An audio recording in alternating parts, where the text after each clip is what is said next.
Мен ошо кечээ маршруткага чыксам, бир улгайган аял чыкты дагы, 20 сомду берип, айдоочуга берип койгулачы, пенсионный деп деди.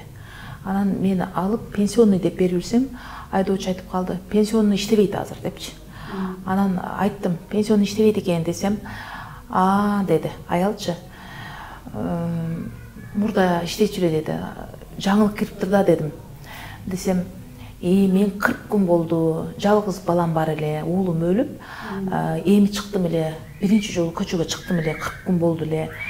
Алла таалам бардык нерсени көрсөтөт экен да деди. 60-тан ашкан аялда, ошон үчүн анда мудрость бар. Мындай, сабыр бар да. Сабыр бар, ошон үчүн ал дароо эле мейли анда деди. Жаштардай болуп урушкан жок. Неге 20 сом деген жок. Автобустарга деп бирөөсү бирдеке деди, автобуска деле 20 сом төлөйбүз деди. Демек автобуста, маршруткада жүргөн аял, карасам сабыр менен макул болуп атат да турмуштун башка салганыначы. Алла таалам бардык нерсени көтөрөт экенсиң деп атат. Анан деди дагы, мен 40 күндөн бери эми чыгып атам. Бүгүн маршрутка отурдум эле деп эмоцияга алынып ыйлап көзүнө жаш алып кетти да. Ошол эми быйыл 8-жылда карма. Көрдүңбү? Эмоция алына берет. Улуу аял болгондуктан сабырга келди. Жаш болуп, неге деп аткан жок. Улуу аялдар түшүнүп калат. Жашоо туура эмес экен, нелогично. Логика жок жашоодо. Биз ар бир адам, акылда төрөлгөн адамдар ойлойбуз да, сөзсүз карыганда өлүш керек депчи. Туурабы? Ушинтип ойлонобуз да.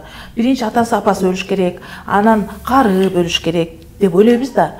Жок, турмушта ал эреже жок, турмуштун эрежеси жок. Биз ойлойбуз, соппосо жүргөн адам өлбөш керек, ооругандар гана өлүш керек деп ойлойбуз. Ооругандар өлбөй эле канча жылдан бери жатат. Соппосо адамдар жок болуп атат, туурабы? Демек эреже жок бул турмушта. Эреже деген болбойт, логика болбойт. Турмуштун логикасы жок. Турмушта сүйүү гана бар. Адамдар сакайтам десе, бирөөнү айыктырам десе, сүйүш керек. Өзүн айыктыргысы келген адам өзүнүн акылын сүйүш керек. Өзүнүн энергиясын сүйүш керек. Кайсы энергияда төрөлсө, ошону биринчи жакташ керек. Өзүн тааныш керек биринчи. Кайсы улутта тууса, ошол улутту сүйүш керек биринчи. Ошол улуттун тилин сүйүш керек биринчи.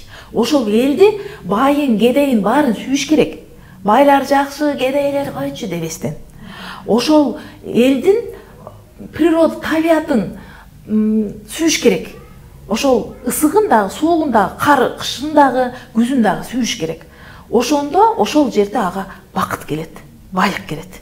Анан суук болуп кетти, мен кеттим, Россия ысык акча табат десе, ошол жактан бакыт таппайт эч жерде. Аны кыргыз бирөөнүн жеринде султан болгончо өз жериңде ултан бол деген сөз бар. Сен өзүңдүкүн баалабаган адам, өзүңдүн энеңди, атаңды тааныбасаң, өзүңдүн тилиңди, өзүңдүн жомогуңду түшүнбөсөң, сен кайсы элдин жомогун кыйратып, кайсы элдин философиясын сыйлап, кайсы улутту сыйлап коесуң? Өзүңдүн ден соолугуңду сыйлабай атсаң, кимдин ден соолугуна кам көрүп тамак жасайсың? Сенин колуңан жасалган тамактан адамдар өлөт да, себеби сен өзүңдүн ден соолугуңду сактай албай атасың. Ошон үчүн баардыгы өзүнөн башталат, ар бир адам өзүнөн.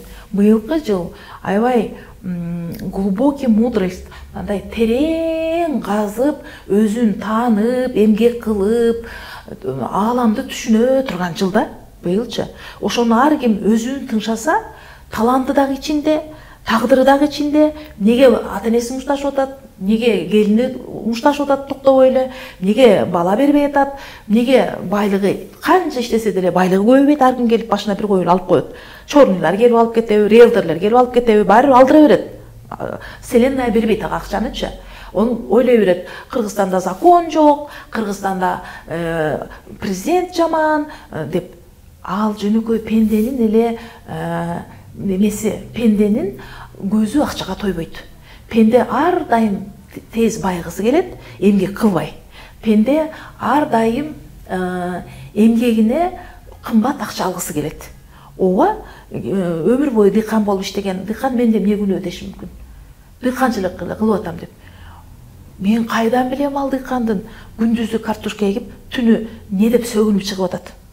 Кимди ушактап жүрөт? Ал дыйкан болгондон дыйкандык ишин кылбайбы? Саясатчыга эмне кылат киришип? Акынга эмне каяктан сынайт ол? Акындык ишти көргөн жок да, туурабы? Мен эле картошка эгип кыйналып атам, акын үйүндө жатып, ручка менен жазып атат деши мүмкүн. Ошентип ал өзүн жаман нерсени тартып алып атпайбы? Көрдүңбү? Ошон үчүн бирөөгө бирөө сынчы эмес. Жараткан бардыгын ордуруна коет. Жараткан калыс тараза. 8-жыл таразанын ташын так кое турган жыл да. Таразада миллиметр так болот. Быйыл ар ким өзүнүн жүргөн турганына, ичиндеги адеп аклагына, дүйнө таанымына, каяктан акча таап жейди, кандай, кайсы чөнтөккө кайсы кол менен салды, ошолоруна жараша жообун алып аткан жыл. Ошон үчүн бирөө байып атат, бирөө ыйлап атат. Ошого эч кимге күлүштүн кереги жок, табалаштын кереги жок. Жөн гана мусулман болуп, мусулман деген сабыр менен ыйлагандын көз жашын соротконго гана жардам бериш керек, соротушуп коюш керек.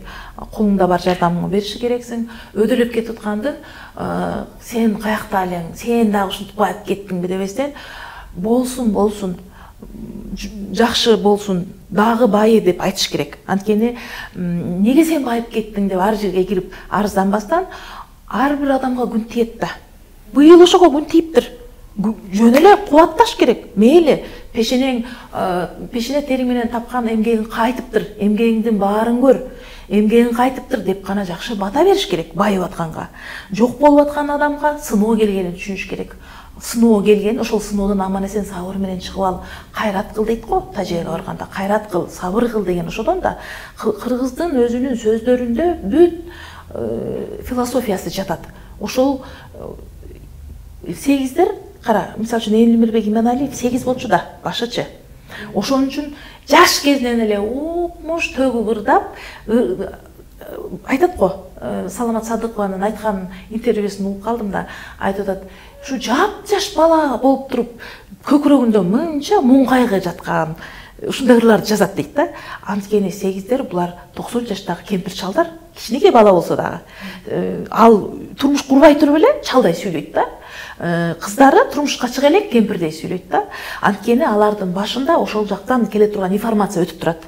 Информация келип турат да, өздөрү деле билбейт, ошону айтып турат.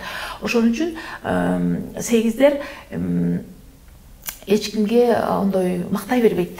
Мактаганга неме зыкым десем болот. Мактаганга анчейин деле жок. Аларда көбүнчө тарбия бергенге, тарбия таалим, аскет жашоо да, жөнөкөй жашап, байып кеткендердин башына коюп, теңдеп, жакшына отур, жумуш кыл, жакшына оңдо, жакшына сүйлө, бул жерин ката айттың, дагы оңдоп кел, дагы жумуш кыл дей бере турган энергия да. Көзөмөлдөөчүлөр, контролерлор да, бардыгын контролдоп турат. Уктап атсаң дагы, соо жүрсөң да, үйүндө отурса дагы контролдоп коет. Бардык адамды билет, ким эмне кылып атканын баарын билет. Ошондой энергия да быйылчы. Көрбөйт деп урурлук кылба, укпайт деп ушак айтпа деген ушул да. Баары жараткандан келип өзүң эле кайта берет. Мындай айтканда, эгерде кванттык физиканын тили менен айта турган болсоң, сенин мээңде ой жаралды, чыкты, 100 эсе өзүңө кайтып киргизип коет да быйылчы. Сенин тилиңен сөз чыкты, 200 эсе болуп өзүңө кийгизип коет да. Бирөөлөр жазып атат сага ошондой комментарийди, мурда сен кимге сын айтсаң, сага ошончо сын жазылат. Сен жөн гана чыдаш керексиң. Мурда мен да бирөөлөрдү какшаткам да, укмуш сын айтат элем да. Кайра келди, ошол шапкем кайра кайтып келди деп эле коюш керексиң, сүйүү менен кабыл алып элечи. Келме кезек, терме тезеккен да кыргыз айткан эле муну деп элечи. Ошентип эле сабыр менен өтүп кетсең быйылкы жылы, эмдиги жылы жашынакай болуп эле кайрадан көңүлүң жеңишке ойт дагы, кайрадан жашоонун кызуу күрөшүндө жеңишим керек, үй алышым керек, машина алышым керек, пел алышым керек деп кете бересиң. Болбосо быйыл жеңилип калдым дей берсең, анда кийинки жылы жеңилүү менен башталат дагы. Мен эмнеге ушинтип калдым, кокуй тиги деп күнөөлөр издеп жүрүп, эмдиги жылы ошону менен мушташып, ошону сотко берип, соттон чыгып же больницага барып, тиги операция туура эмес кылып коюп, ери үзүлүп кетип деп башы чыкпай жүрө берет да. Бүтүндөй нерви да үзүлөт, акчасы да кетет, нөлгө түшкү жөктү.